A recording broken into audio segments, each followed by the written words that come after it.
ഇതിൽ ആക്ച്വലി ഇല്ല, ഞങ്ങൾ ട്രേഡ് സീക്രട്ട് ഞങ്ങൾ പറയണില്ല. എങ്ങനെയുണ്ട്? അടിപൊളിയായിട്ടില്ലേ?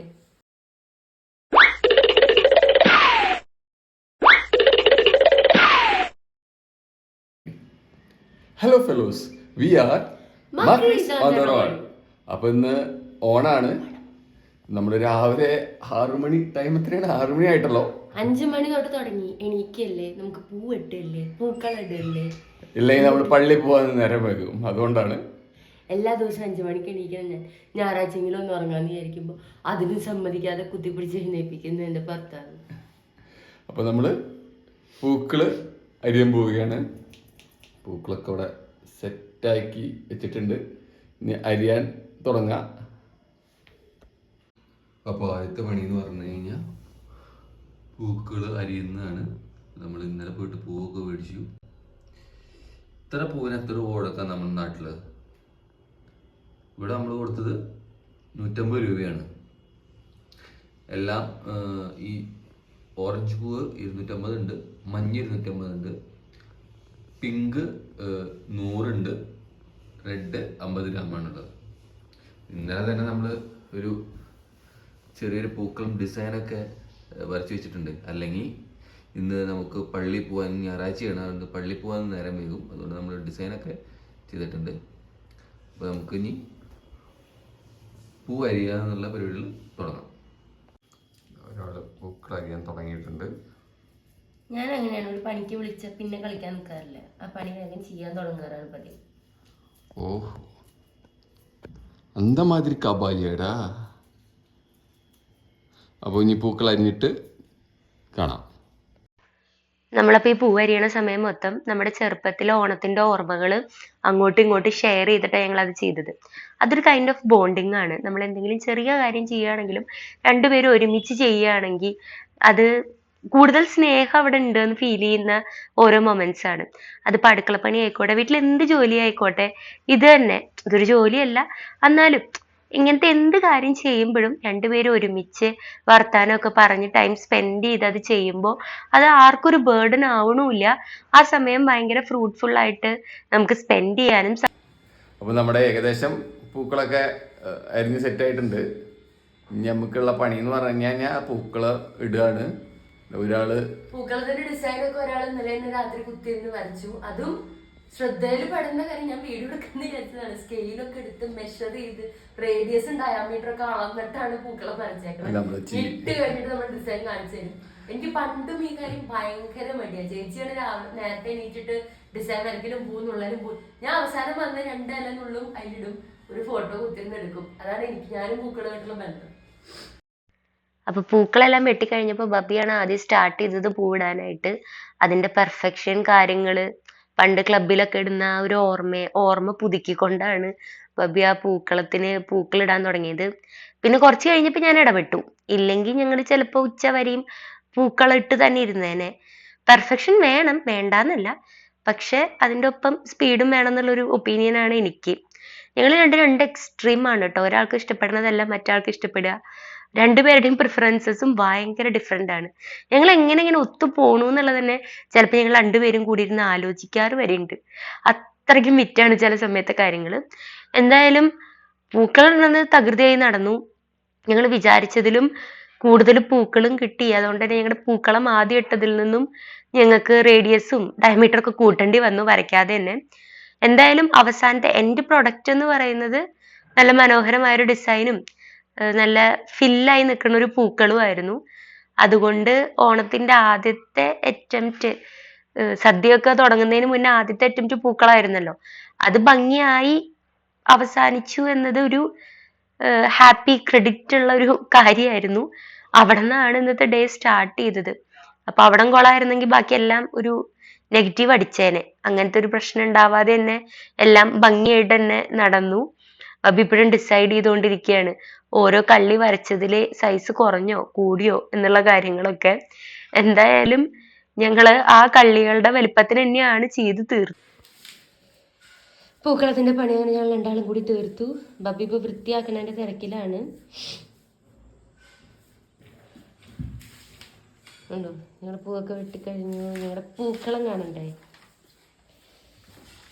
മേലെ നിൽക്കുമ്പോൾ തലയിൽ കഷണ്ടി കണ്ടു തോന്നുന്നു. ഇല്ല, ഞാൻ പൂക്കളം മാത്രമാണ് ഇപ്പൊ കാണിക്കണേ. ഇതിൽ ആക്ച്വലി ഇല്ല, ഞങ്ങൾ ട്രേഡ് സീക്രട്ട് ഞങ്ങൾ പറയണില്ല. എങ്ങനെയുണ്ട്? അടിപൊളിയായിട്ടില്ലേ? നമ്മളെ കാണാൻ എങ്ങനെയുണ്ട്? ഇത് നമ്മുടെ പള്ളി പോണ ഗെറ്റപ്പാണ്. ഇപ്പൊ നിങ്ങൾ വിചാരിക്കുന്നുണ്ടാവും, നമ്മൾ അന്ന് പോയി ഷോപ്പ് ചെയ്ത് റെഡ് ബ്ലൗസിനല്ലേ, ഈ സാരിക്കല്ലല്ലോ. ഇത് എൻ്റെ ഉള്ള നല്ലൊരു പട്ടുസാരിയാണ്. ഇതൊക്കെ എടുത്തു വെച്ചിട്ട് ഇനി എപ്പോഴൊക്കെയാണ് നമ്മൾ വണ്ണം കൂടി പോവുക, ബ്ലൗസ് കയറാണ്ടാവുക, ഈ സങ്കടങ്ങളും ട്രാജഡികളും വരാതിരിക്കാൻ ഉള്ള ഒരു ഉത്തമമായ മാർഗ്ഗമാണ് ഇടയ്ക്കിടയ്ക്ക് നല്ല അവസരങ്ങൾ കിട്ടുമ്പോൾ നമ്മുടെ കയ്യിലുള്ള പട്ടുസാരികൾ എടുത്തിട്ട് അതിനെ സ്റ്റൈൽ ചെയ്യാന്നുള്ളത്. ഓണത്തിന് കേരള സാരി ഉടുക്കണം, ശരിയാണ്. ഞങ്ങൾക്ക് ഇന്ന് രണ്ടാമതൊരു ഔട്ട്ഫിറ്റ് ഉണ്ട്, അത് ഞങ്ങളുടെ കേരള ഡ്രസ്സാണ്. ഇപ്പൊ ഞങ്ങൾ പള്ളിക്ക് പട്ടുസാരിയൊക്കെ എടുത്ത് മാച്ച് ആയിട്ട് പോവുകയാണ്. അപ്പോൾ ഞങ്ങൾ പള്ളി പോയി വരുമ്പോഴേക്കും നമ്മുടെ ഓണം ഷോപ്പിംഗ് വീഡിയോ കാണാത്തവര് അത് കാണുക, ഞാൻ ലിങ്ക് ഡിസ്ക്രിപ്ഷനിൽ കൊടുക്കുന്നുണ്ട്. അപ്പോൾ പള്ളി പോയിട്ട് ഞങ്ങൾ പെട്ടെന്ന് ഓടി വരാം. ഓക്കെ, എന്നിട്ട് കാണാം നമ്മുടെ breakfast, lunch preparation and Onam day. Okay. ഞങ്ങൾ പള്ളിയിൽ നിന്ന് എത്തി, ഞങ്ങളുടെ ബ്രേക്ക്ഫാസ്റ്റ് റെഡിയാണ്. ഇന്ന് പഴം പുഴുങ്ങിയതും പപ്പടമാണ്. ഇതില്ലാത്ത കേരളീയൻ ഇല്ലല്ലോ ഓണത്തിന്. പിന്നെ ഞങ്ങളൊരു അലങ്കാരപ്പണിക്ക് കുറച്ച് കായ വറുത്തത് ശർക്കരപ്പേരി വെച്ചിട്ടുണ്ട്. സാരി എടുത്തിട്ട് താഴെ ഇരുന്ന് ഭക്ഷണം കഴിക്കാൻ നല്ല ബുദ്ധിമുട്ടാണ്, പക്ഷെ എന്നാലും ഫുഡ് എൻജോയബിൾ ആണ്. ബ്രേക്ക്ഫാസ്റ്റിലേക്ക് കിടക്കുകയാണ്. അത് കഴിഞ്ഞിട്ട് നമുക്ക് ഉച്ചഭക്ഷണം ഉണ്ടാക്കിയിട്ട് വേണം നമ്മൾ ഓണം മറ്റേയർ, അത് കഴിഞ്ഞിട്ടാണ് നമ്മൾ ചെയ്യുക. അപ്പോൾ അതിനു വേണ്ടി കാത്തിരിക്കുക. അപ്പൊ നമ്മുടെ ബ്രേക്ക്ഫാസ്റ്റ് കഴിഞ്ഞു, സിവിൽ ഡ്രസ്സ് മാറി. ഇനി നമ്മൾ ഉച്ചത്തെ സദ്യക്കുള്ള പ്രിപ്പറേഷൻ ആണ്. ഞാനിതിലെ സാമ്പാറും ഇഞ്ചിയും പുളിയും ഇന്നലെ തന്നെ ഉണ്ടാക്കിയിരുന്നു. ചോറിനെ വേവിച്ചിപ്പോ ആദ്യത്തെ പ്രൈമറി വേവിക്കൽ കഴിഞ്ഞ് ചാക്സിനെ കയറ്റി. ഇനി നമ്മുടെ ബാക്കിയുള്ള പരിപാടികൾ കഴിയുമ്പോഴത്തേക്കും ചോറും സെറ്റാണ്. ഇനി ആദ്യമായിട്ടാണ് ഞാൻ ഓണസദ്യ തന്നേക്ക് ഉണ്ടാക്കാൻ പോണേ. കല്യാണത്തിന് മുന്നേ അമ്മ അടുക്കളയിൽ ഉണ്ടാക്കും, നമ്മൾ ടി വി കണ്ടിരിക്കും, ഇതാണ് പണി. മാക്സിമം വലുത് അരിഞ്ഞു കൊടുക്കുക, അത്രേ ഉള്ളൂ. അതന്നെ വളരെ റെയർ ആയിട്ടാണ്. പിന്നെയും ചേച്ചിയാണ് അടുക്കളയിൽ ഹെൽപ്പ് ചെയ്യുക. കല്യാണത്തിന് ശേഷം ഇതിപ്പോ ഞങ്ങളുടെ 4ാമത്തെ ഓണാണ് അല്ലേ, 3 വർഷം കഴിഞ്ഞ് നമ്മുടെ 4ാമത്തെ ഓണല്ലേ. അപ്പൊ ഇതില് ഞങ്ങള് ഒരുമിച്ച് തനിച്ച് ഒരു ഓണം ഇത് ആദ്യത്തെ കൊല്ലാണ്. അപ്പൊ ഇത് ഉണ്ടാക്കി കഴിഞ്ഞിട്ടുള്ള ബബിയുടെ റിവ്യൂ കാണുമ്പോൾ നമുക്ക് മനസ്സിലാവും സക്സസ് ആയിരുന്നു അല്ലോ എന്ന്. എന്നാലും ഇഞ്ചിയും പുളി സൂപ്പറാണ്. സാമ്പാറിൽ പിന്നെ ഞാൻ PhD എടുത്തു. ഇനി നമുക്ക് അവിയൽ ഉണ്ടാക്കാനുണ്ട്, കാളൻ ഉണ്ടാക്കാനുണ്ട്, പയറുപ്പേരി വെക്കാനുണ്ട്. പിന്നെ വറക്കാനുള്ളതിനൊക്കെ ഞാൻ അരിഞ്ഞ് മുളകും ഉപ്പും മഞ്ഞളൊക്കെ പരട്ടി ഓൾറെഡി ഇന്നലെ ഫ്രിഡ്ജിൽ തട്ടിയിട്ടുണ്ട്. അതെടുത്ത് വറക്കണം. അത്രയും പണികളാണ്. അപ്പൊ ഇനി പണികളിലേക്ക് കിടക്കട്ടെ. ഞങ്ങൾ ഒരുങ്ങിക്കഴിഞ്ഞിരിക്കുന്നു. സദ്യ അത്യാവശ്യം തിരക്കേടില്ലാതെ തന്നെ സെറ്റായി. എല്ലാ കറികളും ഞാൻ ടേസ്റ്റ് ചെയ്ത് നോക്കിയപ്പോൾ എനിക്ക് ഇഷ്ടപ്പെട്ടു. ഞങ്ങൾ ഇനി ഒരുമിച്ച് കഴിച്ചിട്ടുള്ള റിവ്യൂ കഴിച്ചു കഴിഞ്ഞിട്ട് ബൊബി പറയും. ഈ വളകൾ ഓർമ്മയില്ലേ നമ്മൾ കഴിഞ്ഞ ദിവസം ഷോപ്പ് ചെയ്തത്? ഇത് ഞാൻ എൻ്റെതായ ഒരു സ്റ്റൈലിങ് ചെയ്തു എന്ന് മാത്രം. പിന്നെ അതുപോലെ ഈ കമ്മലും എനിക്കിട്ടപ്പോൾ നല്ല ഇഷ്ടമായി. പിന്നെ എൻ്റെ ബ്ലൗസ് ഈ സാരിക്ക് അത്യാവശ്യം കോംപ്ലിമെന്റ് ചെയ്യുന്നുണ്ട് എന്നാണ് ഞാൻ വിശ്വസിക്കുന്നത്. ഇനി മുടി എന്തായാലും ചെയ്ത് കെട്ടിക്കഴിഞ്ഞാൽ ഞങ്ങൾ ഓണത്തിന് വേണ്ടി സെറ്റാണ്. ബബ്ബീനെ കാണിച്ചരാട്ടോ. ഇതാണ് ഒരു കുർത്തയും മുണ്ണാണ് എൻ്റെ ഔട്ട്ഫിറ്റ്. എൻ്റെ ഇത്ര തന്നെയുള്ളൂ, പ്രത്യേകിച്ചൊന്നുമില്ല.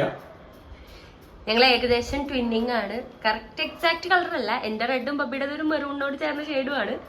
ബട്ട് സ്റ്റിൽ നമ്മളിപ്പോൾ അന്ന് പോയിട്ട് ബ്ലൗസ് എടുത്തത് കണ്ടു, മാല കമ്മൽ എടുത്തത് കണ്ടു, വള എടുത്തത് കണ്ടു. പക്ഷെ ഇപ്പം നിങ്ങൾ ചിന്തിക്കുന്നുണ്ടാവും ഈ സാരിയും ബബ്ബിയുടെ ജുബയും മുണ്ടും എവിടെ നിന്നാണ്. ഇത് അമ്മ കുത്താമ്പുള്ളിയിൽ പോയി നേരിട്ട് അവിടെ നിന്ന് മേടിച്ച് ഞങ്ങൾക്ക് കൊടുത്തയച്ചതാണ് ഓണത്തിന്. കുത്താമ്പുള്ളിയിൽ അവരെന്നെ നെയ്താണ്. മിക്കവർക്കും അറിയുണ്ടാവും കുത്താമ്പുള്ളി എന്താ സംഭവം എന്താന്നൊക്കെ. അവിടെ നെയ്ത്തുശാലകളുണ്ട്, അവിടെ തന്നെ നെയ്ത വസ്ത്രങ്ങൾ നമുക്ക് മേടിക്കാം. അപ്പൊ ഡയറക്റ്റ് നമ്മുടെ മീഡിയേറ്റർ ആയിട്ട് ആരും ഇല്ലാതെ നമ്മൾ മേടിക്കുന്നതിന്റെ ഒരു ലാഭം നമുക്കുണ്ട്. പോരാത്തതിന് അവിടെ നേരിട്ട് പോകുമ്പോൾ നമുക്ക് ഒരുപാട് കളക്ഷൻസും കാണാൻ സാധിക്കും. അപ്പൊ ഞങ്ങൾ രണ്ടുപേരുടെ ഔട്ട്ഫിറ്റ് അവിടെ നിന്നാണ്. അതിനുള്ള ബാക്കി ഓർണമെന്റ്സ് മാത്രമാണ് ഞങ്ങൾ എടുത്തത്. അത് ഞങ്ങളുടെ ലാസ്റ്റ് വീഡിയോയിൽ ഞങ്ങൾ കാണിച്ചിട്ടുണ്ടായിരുന്നു. ഇതാണ് ഞങ്ങളുടെ ഓണം ഔട്ട്ഫിറ്റ്. ഓണം ഔട്ട്ഫിറ്റ് 2024. ഇനി നമുക്ക് ഭക്ഷണം എന്തൊക്കെ റെഡി ആയിട്ടുണ്ട്, സദ്യ കഴിച്ചിട്ട് എൻ്റെ അഭിപ്രായം കൂടി കേൾക്കാം. എങ്ങനെയുണ്ടാവും? സൂപ്പർ ആയിരിക്കും. അപ്പൊ നോക്കാം എങ്ങനെയുണ്ട്, നമുക്ക് നോക്കാം. ആദ്യം എന്താ, നമ്മുടെ ഇല റെഡിയായി, നമ്മുടെ കറികൾ റെഡിയായി, വിളമ്പാനുള്ള ആൾ റെഡിയായി. കാരണം സാരി എടുത്താൽ ഒന്നും ചെയ്യാൻ പറ്റില്ല, ഞാൻ കുത്തിരിക്കാതെ ഞാൻ നടക്കുള്ളൂ. ഞാൻ ഭക്ഷണം വെച്ചില്ല. അപ്പം സ്നേഹത്തോടെ ബബി വിളമ്പി തരാമെന്ന് പറഞ്ഞു. ആദ്യം പയറുപ്പേരി ഇടുകയാണ്. ഇതിപ്പോൾ ഇടുന്ന ഓർഡർ ഒന്നും നിങ്ങൾ നോക്കണ്ട, കാരണം ഞങ്ങൾക്ക് രണ്ടാൾക്കും അറിയില്ല എന്താ ഓർഡർ എന്നുള്ളത്.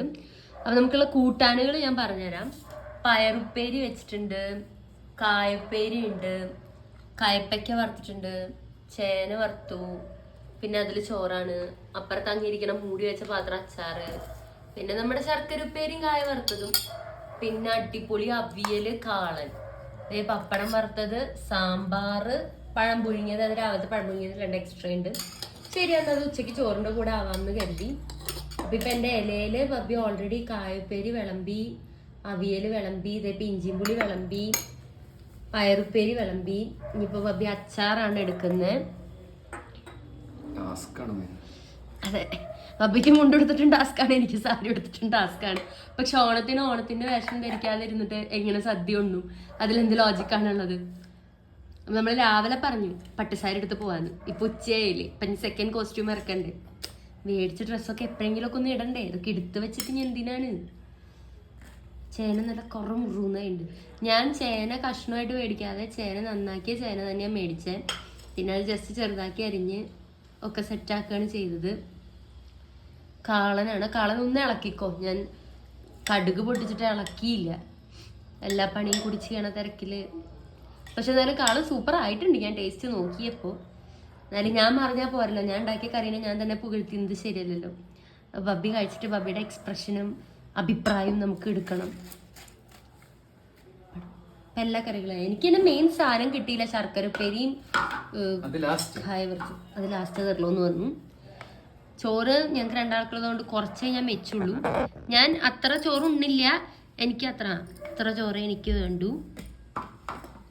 നമ്മുടെ സാമ്പാറിന് ഉള്ള കിണർ കുഴിച്ചിട്ടുണ്ട്. ഇത്ര സ്നേഹത്തോടെ ഭർത്താക്കന്മാർ വിളമ്പി തരണതും ഒരു അനുഗ്രഹമല്ലേ? അല്ലേ അബി? ഇല്ല പിന്നെ ഇനി മെയിൻ സാധനങ്ങൾ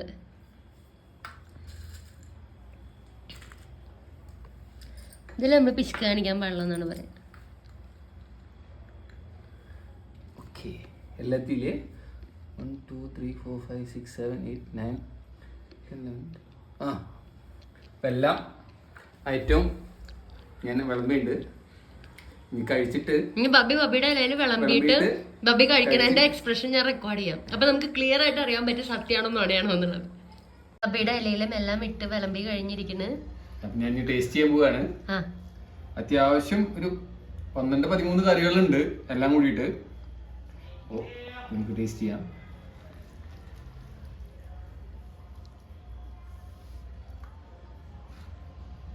നൈസ്. സാമ്പാർ അടിപൊളി. ഇത്ര എഫേർട്ട് എടുക്കുന്നുണ്ടല്ലോ, അതന്നെ ഒരു വലിയൊരു കാര്യമല്ലേ? ആൾക്കാരൊക്കെ എല്ലാവരും മറ്റേ ഇന്ന് മേടിക്കുകയാണ്. ഇത്ര എഫേർട്ട് എടുത്തതിന് തന്നെ ഒരു ബിഗ് സല്യൂട്ട്. വെറുതെ പുകഴ്ത്താണ്. ഇതിൽ ശരിക്കും നമുക്ക് കുറച്ച് കറികളൊക്കെ മിസ്സിങ് ആണ്, നമുക്ക് ഇല കണ്ടറിയാം. പക്ഷെ നമ്മൾ വീട്ടില് അത് എത്ര ചെറുതാണെങ്കിലും ആ ഓണത്തിനുള്ള നമ്മുടെ പ്രിപ്പറേഷൻ, അതിനുള്ള ഒരുക്കങ്ങൾ, അവിടെ ഉണ്ടാവുന്ന ഒരു സ്നേഹം, അതൊക്കെ ഒരു വേറെ ലെവലാണ്. ചെറുപ്പം തൊട്ട് അമ്മ അങ്ങനെ കാണിച്ചു തന്നോണ്ടായിരിക്കാം നമുക്കത് വളരെ ഇമ്പോർട്ടന്റും ആണ്. മെയിൻ സാധനം ഇനി പായസം അവിടെ ഉണ്ട്. അത് ഞങ്ങള് സദ്യ കഴിഞ്ഞിട്ട് എല്ലാം കഴിഞ്ഞ് ഞങ്ങൾ കുടിക്കുമ്പോൾ അതും കൂടി കാണിക്കാം. ശരി, അപ്പൊ ഞങ്ങൾ ഇനി ടേസ്റ്റി സദ്യ ടേസ്റ്റോടെ കഴിക്കാൻ പോവാണ്. സദ്യ കഴിച്ചു, ഫുള്ളായി. പക്ഷെ സദ്യ ആവണമെങ്കിൽ അതിന്റെ കൂടെ ഒരു പാലട പായസം മസ്റ്റാണ് പാലട പായസം. അപ്പൊ ഞങ്ങൾ പാലട റെഡിമെയ്ഡ് ആണ് നോക്കിയത്. പക്ഷെ ഞങ്ങൾ ചെന്നെത്തിയത് പാലട മിക്സിലാണ്. ജസ്റ്റ് പാല് തിളപ്പിച്ചു, അതിലേക്ക് പാലട മിക്സ് ഇട്ടു, അത് 1/2 മണിക്കൂർ തിളപ്പിച്ചു. ഞാൻ പിന്നെ കുറച്ച് മിൽക്ക് മെയ്ഡ് ഒഴിച്ചു, എനിക്ക് ആ ഒരു ടേസ്റ്റ് ഇഷ്ടമായതുകൊണ്ട്. ടേസ്റ്റ് ചെയ്ത് നോക്കിയപ്പോൾ നല്ലതായിരുന്നു. നിങ്ങൾ ഇനി പായസം കൂടി കുടിച്ച സെറ്റ്. എങ്ങനെയുണ്ട്? സൂപ്പർ. ഹലോ. അപ്പോൾ അങ്ങനെ ഭക്ഷണമൊക്കെ കഴിച്ചു കഴിഞ്ഞു. ഉറക്കം വന്നിട്ടാണ് ഇരിക്കണത്. പക്ഷെ ഞങ്ങളൊരു മൂവിക്ക് പോകാനുള്ള പ്ലാനിലാണ്. 4 മണിക്കുള്ളൂ, എന്നാലും ഇനി ഉറങ്ങി എണീറ്റ് പോകാനുള്ള സമയമില്ല. ആസിഫ് അലിയുടെ പുതിയ പടം കിഷ്കിന്ധാകാണ്ഡത്തിനാണ് ഞങ്ങൾ പോകാൻ വിചാരിക്കുന്നത്. റേറ്റിംഗ് കണ്ടിരുന്നു, നല്ലതാണ്. ഇനി കണ്ടു കഴിഞ്ഞിട്ട് ഞങ്ങളുടെ അഭിപ്രായം. അടുത്തുള്ള നെക്സസ് മാളിലാണ് പോകുന്നത്. അപ്പൊ ഈ ഓണത്തിന്റെ സദ്യ, ഓണത്തിന്റെ ഒരുക്കങ്ങള്, ഈ പൂക്കളം, ഇതെല്ലാം മറ്റേ പടത്തിൽ കാണിക്കുന്ന പോലെ ഒരു കോർ മെമ്മറിയാണ്. അതാ യെല്ലോ ബോളായിട്ട് ഇങ്ങനെ കിടക്കുകയാണ്. എല്ലാവർക്കും അത് അങ്ങനെ ആയിരിക്കും എന്ന് തോന്നുന്നു. കാരണം ആരും അങ്ങനെ ഓണം ആഘോഷിക്കാത്തൊരു മലയാളി ഉണ്ട് എന്ന് തോന്നുന്നില്ല. എത്ര ലളിതമായ രീതിയിലായാലും എത്ര വിപുലമായ രീതിയിലായാലും നമ്മളെല്ലാവരും ഓണം ആഘോഷിക്കുന്ന മലയാളികളാണ്. അതൊരു സന്തോഷമാണ്.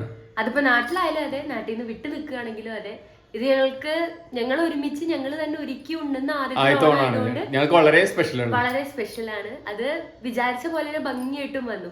കാരണം അവിയലും കാളനും ഞാൻ ആദ്യമായിട്ട് ഇന്നാണ് ട്രൈ ചെയ്യുന്നത് തന്നെ. അത് അമ്മ പറഞ്ഞ റെസിപ്പി സക്സസ്ഫുൾ ആയിട്ട് തന്നെ ഇംപ്ലിമെന്റ് ചെയ്യാൻ പറ്റി. അതൊരു ഹാപ്പിനെസ് ആയിട്ട് ഫീൽ ചെയ്യുന്നുണ്ട്. സോ ഇന്നത്തെ വീഡിയോ എല്ലാവർക്കും ഇഷ്ടപ്പെട്ടെന്ന് വിചാരിക്കുന്നു. Like to show love, share to scare and subscribe to be surprised. Stay tuned. Until the next video, bye. Bye.